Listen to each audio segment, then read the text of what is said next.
Welcome to Change Nation. I'm Ariane, and today I have the pleasure of interviewing someone who has started dozens of businesses, made millions, inspired many, many other people to do the same, and he's here with us on Change Nation to help you learn some of those insights. So if you've ever wanted to start a business or had sort of that fire in your heart but maybe lacked some of that knowledge, you're certainly in for a treat. My guest is Berny Dohrmann. Berny, what a pleasure to have you on the show. We're glad to be here. So Berny, you talk about something called the entrepreneur age. Do you think we're all entrepreneurs in waiting? Do you think we all have something inside of us? Well, you're looking at probably the worst meltdown and recession in the history of modern times. And if we look historically, all the recessions were brought out by the self-employment of those that didn't have work. There wasn't new jobs, and there wasn't going to be new jobs. So it actually wasn't the war. Economically, what has brought us back up has been the entrepreneur, starting and building new mechanisms.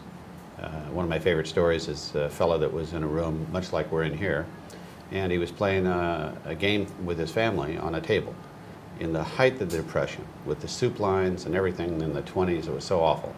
And a friend was coming over regularly and saw him playing this game and said, "Is there any way I could take that and give you money if I can sell it?" And he said, "What would you give me for it?" And they negotiated that he had all the rights for the world for this game for $25, which was a fair amount in the Depression, but still not a significant sum of money. Now, he rolled that game up and took it out and sold it to a game company. And that game made him in royalties, which he never paid the inventor of the game anything, $1 million a year. Back in Depression times, that was like Bill Gates' money. $1 million a year for the game that he had rolled up called Monopoly and brought it out during the 20s. And so some of the greatest things in the world are coming out right now. New hybrid fuels, new biotechs, new environmentals, new nanotechnologies, new technologies in general, new novelties like new games. And it's a very exciting time. But the age of the entrepreneur is what we live in. We live in the age of the entrepreneur. And you mentioned the age sort of in literal terms. I think entrepreneurs are becoming not only younger and younger, but also older and older. So that range, I mean, kids are inventing things, and people who never thought they would work again are inventing things. Yeah, but so is Grandma and Grandpa. Yeah. So we're here, Les Brown and I, who was your guest on the previous show, and we're with the President of the General Assembly of the United Nations. We're having a lunch with a group of ambassadors from all over the world. We're putting in sovereign nation programs, which are programs to develop rapidly the entrepreneurial base in countries. So they put on these programs that we provide at CEO Space for various nations and countries ranging from China to Africa. And the result of those programs is that you have a change of employment, a change of tax base, a change of sustainable, viable economics in that community or that group that was able to get those skill sets. And I think the missing element of education, we're teaching our children to memorize a bunch of old war dates. I mean, you think about it in reverse. Where did you ever have any training to learn how to own your own broadcast enterprise and start your own broadcast business? No one ever taught that little girl to do that. But here you are doing it in spite of the fact that you were taught to go on a job interview. And did anyone ever say 1812? 1492, when was the Magna Carta signed? When was the War of the Roses? No one ever asked you that. No one asked for all 50 state capitals or provinces wherever you live. They didn't come in and say, well, the senior partners have decided to take you on now. Wyoming, Nebraska, Louisiana. I wouldn't do good in that. No, but I'm saying they're still children. These children are learning this today. I had a young child come up to me and he said, "But Mr. Dohrmann, that's why God invented search." Wow. They understand where to get it, but they want to learn how to own their future. They want to own the restaurant, not work in the restaurant, but no one's teaching them how to do that. So financial literacy education for our children is really important. And then we're working with what we call, as human potentialists, working in the workplace of the largest companies. We found kind of the mother of all virus, if you will, on the human brain.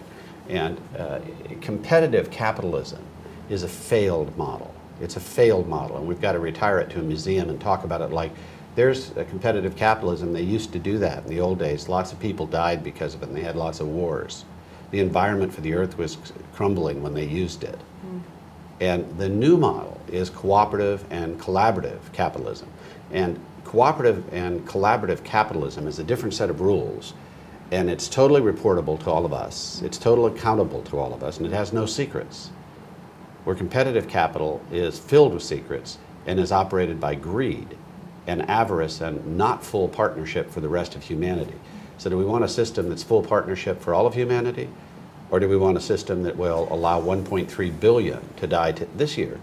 They'll die under the age of 20. And we have plenty of food to feed them. But we'll store it and not give it to them because of competitive principles, which are simply inherited and insane. Bernie, for someone who's watching this, who has an idea, who wants to be an entrepreneur, how do they start? What are there rules to being an entrepreneur? Is there missing knowledge that they can maybe hear from you? Yeah, two groups. There's a group that's in business, and they need to get their brand strategies put together. Primarily, you exist as a brand, and the way your brand is reaching the market is always impotent. In other words, it needs to have a very strong brand strategy. So most businesses don't have a brand strategy at all. Once they have one, they begin to hypergrow.